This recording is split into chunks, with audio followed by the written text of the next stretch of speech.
Well, good morning. Didn't they do a great job? Yes, that was so much better than just having Brett reading it. So thank you, Brett, and thank you, everybody. Brett did a fantastic job. Stand firm. Well, I don't know about you, but I actually haven't done a lot of standing in the last week.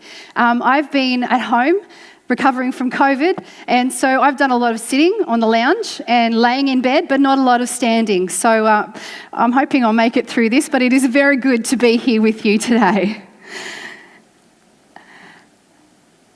This week, we've just completed National Reconciliation Week. It concluded on Friday, the 3rd of June, and the 3rd of June is actually a significant day for Aboriginal and Torres Strait Islanders. On the 3rd of June in 1992, the High Court handed down their historic Mabo decision. Eddie Koiki Mabo was a proud Torres Strait Islander man from the island of Murray Island, and he started a legal battle in 1981, more than 10 years earlier, along with some other people, to get the Australian government to recognise that terra nullius, the position they held about terra nullius, was illegal. Terra nullius means that the land that we call Australia today was uninhabited and empty when white people arrived back in the 1700s, and it obviously was not. Koiki, as he preferred to be called, stood up for what he believed in, his rights and the rights of his people to own land and to be on their land. He stood up for his beliefs that Aboriginal and Torres Strait Islanders had a right to determine their own lives and not live under the control of the government. And he fought for this right for his whole life, but more particularly for the last 10 years. Now, sadly, Koiki didn't actually get to see the result of his standing firm. He died in January 1992 from cancer, and the High Court decision was delivered in June of that same year. But he lived with hope that his actions could change things for those who came after him. He stood firm. Unfortunately, battles of this nature continue to need to be fought in our country. There's a continued need for standing firm and standing up for the rights of Aboriginal and Torres Strait Islanders in our world today, in our country today. We are continuing our series called Stand, and today our focus is on the events of Daniel chapter 3 that were read for us so beautifully just before. We began 2 weeks ago when Craig talked about the story of Daniel, Shadrach, Meshach and Abednego and their vegetable test and the need for them to stand up for what they believed in. Last week, Dion talked about the story of Daniel in the lion's den, where Daniel's practice of prayer got him into a bit of trouble, but ultimately meant that he received victory over the lions. He stood strong. The story we're looking at today is actually recorded before that. And we're going to spend a bit of time in Daniel chapter 3. So if you have a Bible or a device with a Bible on it, you might like to open up to that chapter and follow along with us. So today our story is about Shadrach, Meshach and Abednego. There's no sign of Daniel in this event. We have 3 young men. We really don't know how old they were, but we were told that the cream of the crop of the young people were taken from Israel and brought to Babylon. And these 3 young people have positions of authority in a foreign land.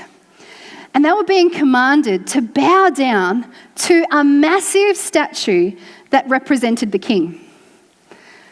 It's kind of a weird command to us today, but not so weird in their day. So this statue was massive. It was around 30 metres tall and 3 metres wide. Now, I did a bit of Googling, and the golden guitar in Tamworth is about 10 metres high. So this statue was another 2 more golden guitars on top, all right? So it was pretty tall. And wherever you looked in the Valley of Dura, you would have seen this statue. The king was trying to assert his dominance over the assorted kingdoms that he now controlled. And he was trying really hard to intimidate the people under his power, to dominate their thoughts. He wanted absolute submission and allegiance, absolute and unquestioning obedience. So he created this massive statue, this massive idol, and commanded all his subjects, including the many leaders of those subjects, to bow down to it whenever the music played, whenever the trumpet blew and all of those other things played. Now, as I said earlier, this kind of seems a bit weird to us. We don't really have a lot of idols sitting around on our mantelpieces or whatever that we bow down to. It's not something that we experience a lot, but we actually do still face idols today. So I wonder what those idols might be for you. Maybe your idols are social media. Maybe it's YouTube and the need you have to keep on watching YouTube clip after YouTube clip. Maybe it's those streaming services and all of those series that you get sucked into. Maybe your idol is peer pressure and the need to look, say, and do everything like everyone else. Your idol might be an addiction to drugs or alcohol, or maybe even food. And that idol can actually be a lure to something that when we use it, it helps us feel good and we forget everything else. And so we just want that. Maybe yours is the idol of achievement or the idol of gambling. Are there any other idols in your life? Anything else that you perhaps struggle with or feel like it takes first place in your life? If you're brave enough, maybe you want to tell the person next to you. If you're watching online, maybe you want to, if you're brave enough again, put it in the chat. For me, the idol that I have struggled with for most of my life is the idol of comparison. That need to look at others and see how I measure up. And usually I don't fare well in that comparison. I feel like I'm next to nothing and they are amazing, and I feel like I have a lot to do. But when I do that, I forget that I'm actually who God made me to be. He made me unique. He gifted me in many ways. And so I don't need to compare. I just need to be me. You see, we worship what we give our focus to. And this idol that Nebuchadnezzar made, it was designed to be focused on. And that's why it was so big. Shadrach, Meshach, and Abednego knew that to bow down to their idol was something that would impact their relationship with God. It would impact how they related to the one they worshipped.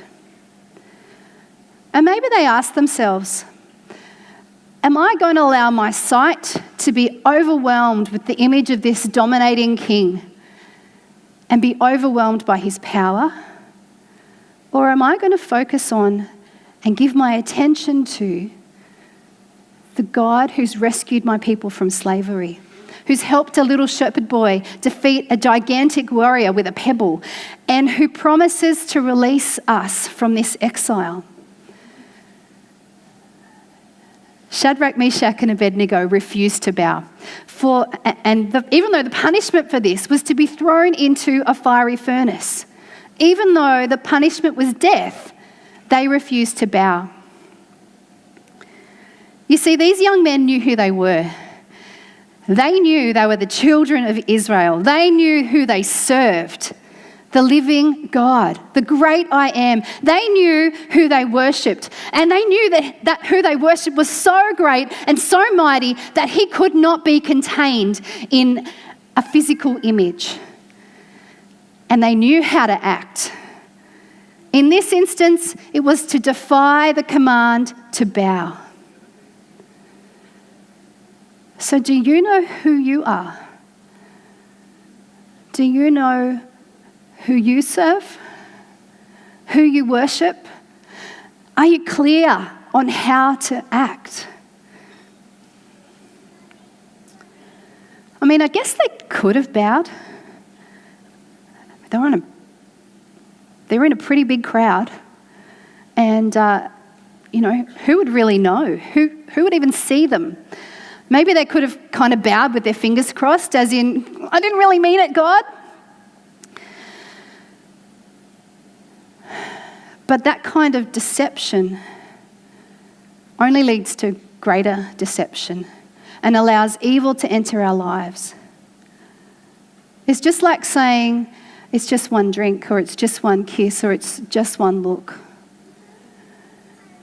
Bowing might not undo all of that past all at once, but bowing once makes the idol look bigger. And so one bow now starts to take my eyes off who and what I want to be, and what I want to believe. It was easier to bow that one time than it was to stand firm. So the next time the trumpet blows, so to speak, it's easier to follow the path of least resistance.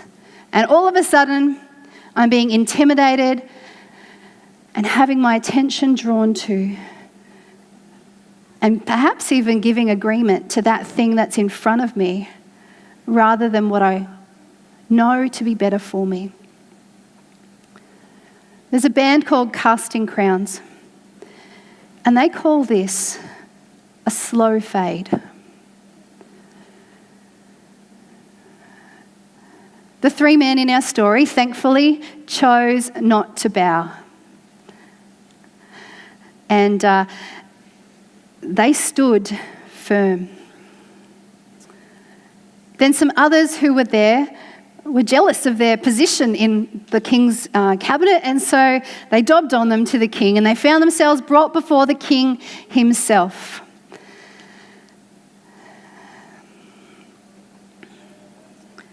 And given another chance to bow before the idol. And now we really start to see the faith of these young men come to the fore. I love how they say, Nebuchadnezzar, we have no need to defend ourselves in this matter. We are ready for the test. Their response is pretty amazing. Anyone think that? Yeah, I don't think I would be able to respond like that if I was in that place, in that position. I don't think I would have the courage to say, no, I'm not going to bow to you, King. They had a lot of confidence and courage. And that is because these men had been training to live God first. They'd been training for this moment. We saw it in their decision a couple of weeks ago when they chose to eat vegetables rather than the rich food that came from the king's table. For them, their God was bigger in their eyes than the idol and everything it represented, because that was where they focused.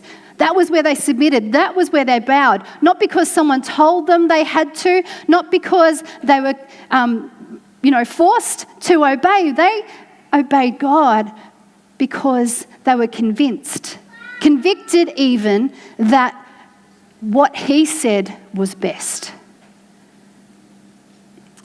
So what are you training for? How are you training to live your life? Shadrach, Meshach, and Abednego had heard the stories of their ancestors all their lives. Our God delivered us from Egypt. Our God provided food and water out of nowhere. Our God knocked down the walls of a city without a single life lost. Our God is real and alive. And they had courage that God would come through for them on this day. We see it in verse 17 when they say, if you throw us into the blazing furnace, then the God we serve is able to rescue us from a furnace of blazing fire and release us from your power, your majesty. Does anyone look at those words and just go, whew? Do we have courage like that? Do we have confidence in God like that? Do we have faith that God will help us to be courageous in times when we are tested? We may not be tested to the point of death here in Australia, but there are many people in other countries who face that reality every day. When they stand up for their faith, when they stand firm for their faith, they are at risk of losing their lives. Who knows, one day that may be our reality here in Australia. And if it does, I hope and pray that we are ready to stand firm, like Shadrach, Meshach, and Abednego did. They continue with these statements of confidence. And they say, but even if God, the He that's there is God, does not, O King, you can be sure that we still will not serve your gods and we will not worship the golden statue you erected. No matter what the result, deliverance from the fire or death, Shadrach, Meshach, and Abednego make it clear that they will not give in and bow down to the evil powers of this world. They will stay faithful to God. So what happens? The king understandably gets pretty angry with Shadrach, Meshach, and Abednego. He's furious. He's the largest ruler of the kingdoms in the world. He's the ruler of the largest kingdoms in the world. And these three young upstarts have the audacity to disobey him. So the king orders the fire to be made hotter than ever. And Shadrach, Meshach, and Abednego are thrown into the furnace in all their fine courtwear.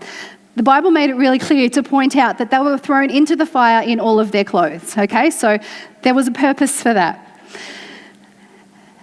The fire is so hot that the soldiers who were ordered to throw them into the fire, what happens to them?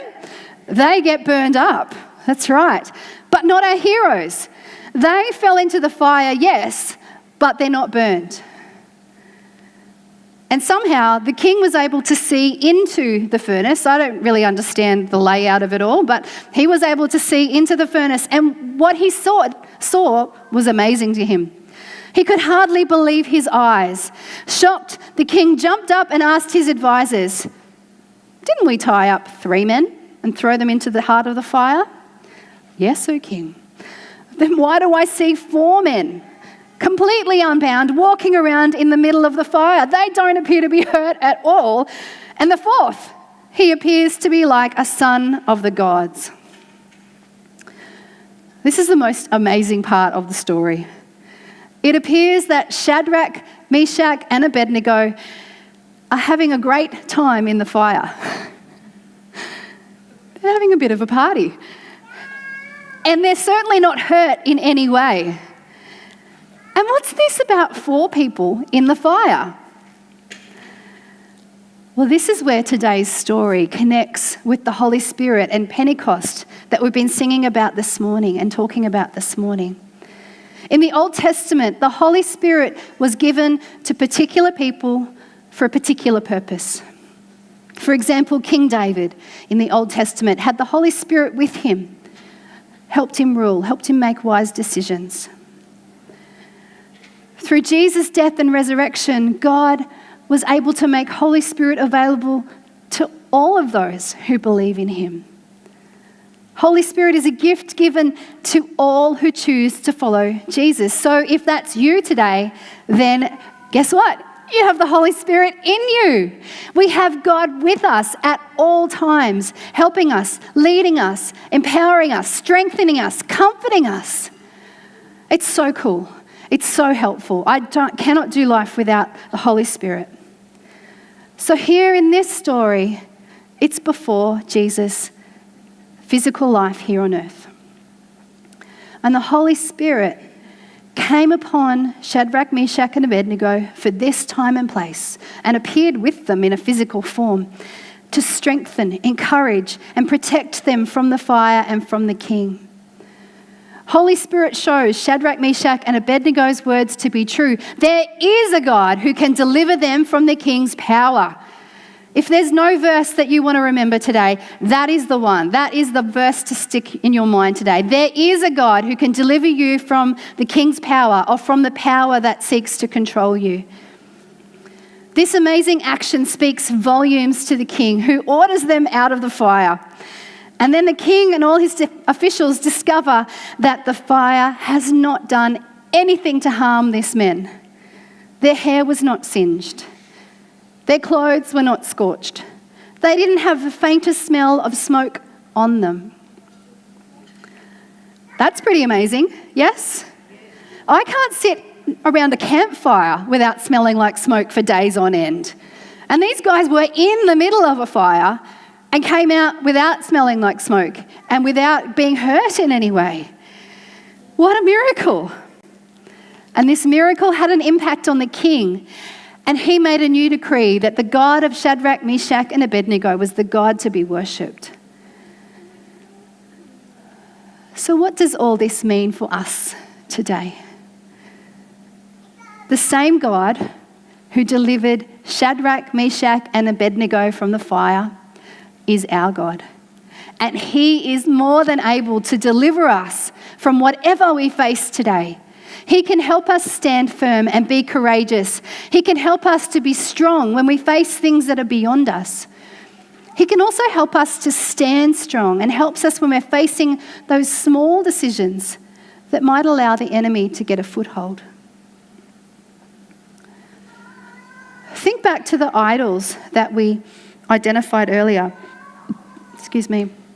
Holy Spirit can help us to fight against those idols.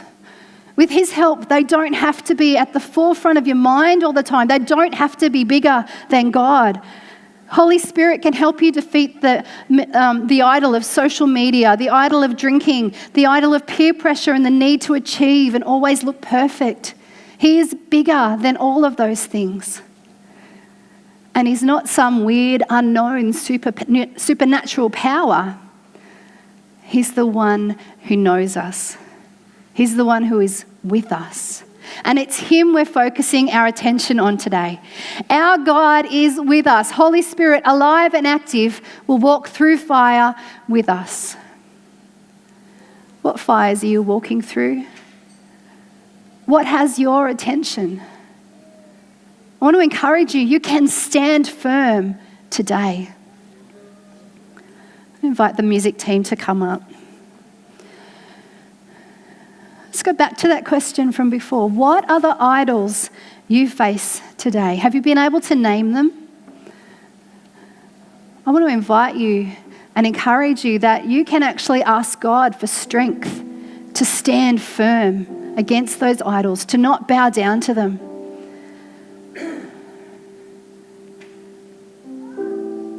Another question, are you training for something?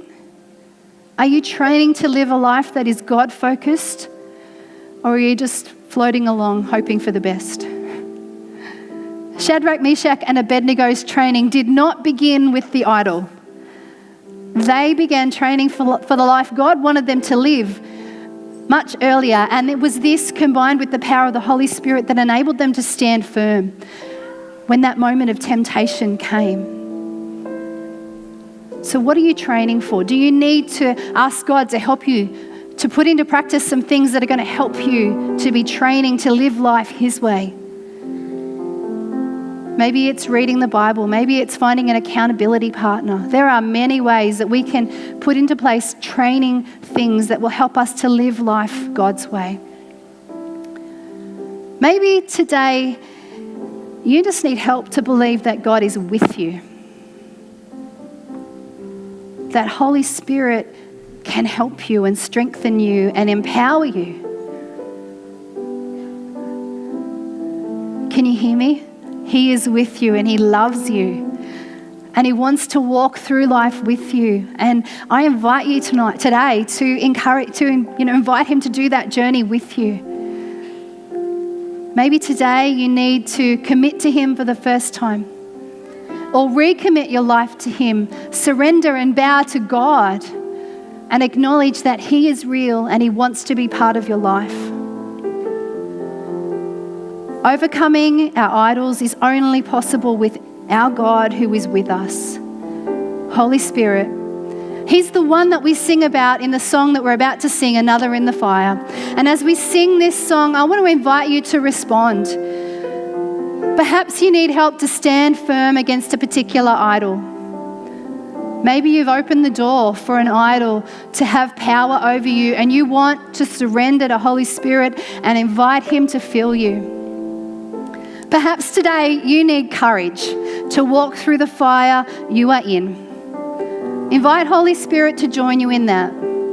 Our God with us wants to be with you. If you're watching online, you can respond via the number that's on the screen. If you're in person here in the room, I invite you to respond by coming forward for prayer, to kneel or to pray with one of the amazing people who want to pray with you. We also have with us today some anointing oil. Perhaps you feel like you need to be anointed to stand firm. We don't know what is coming in this world, but God does. Let's surrender to Him and invite Him to help us to stand firm.